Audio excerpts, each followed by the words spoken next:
એક ફ્લોર ઉપર 16 લિફ્ટ, જે G+21 સ્ટોરીનું બિલ્ડિંગ છે અને રાજકોટનું નેક્સ્ટ લેન્ડમાર્ક છે. આ લેન્ડમાર્ક પ્રોજેક્ટનું નામ છે ધ ટોરસ.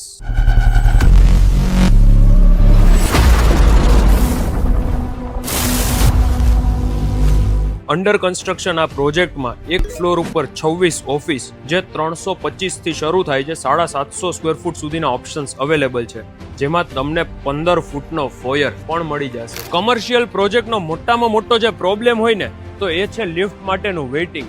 આપણા આ પ્રોજેક્ટમાં 16 હાઈ સ્પીડ લિફ્ટ આવી જશે અને પાર્કિંગ માટે 3 બેઝમેન્ટ પાર્કિંગ, જે વેલે પાર્કિંગ છે, એટલે નો વેઇટિંગ બોસ. આ કમર્શિયલ પ્રોજેક્ટમાં એન્ટ્રી એક્ઝિટ બંને અલગ અલગ છે. એન્ટ્રી કરી અને જ્યારે રિસેપ્શન પાસે પહોંચો, ત્યાં જ બાજુમાં મોટું કેફેટેરિયા છે અને બેઝમેન્ટમાં જવા માટે ત્યાંથી જ વેલે પાર્કિંગની સુવિધા આપેલી છે. માય નેમ ઇઝ યશ રોકડિયા. આ રીલ એવા લોકોને શેર કરો જે અંડર કન્સ્ટ્રક્શન પ્રોજેક્ટમાં બુકિંગ કરાવવા માંગે છે, જેનું લોકેશન અયોધ્યા ચોક અને શીતલ પાર્કની વચ્ચે 150 ફૂટ રિંગ રોડ, રાજકોટ.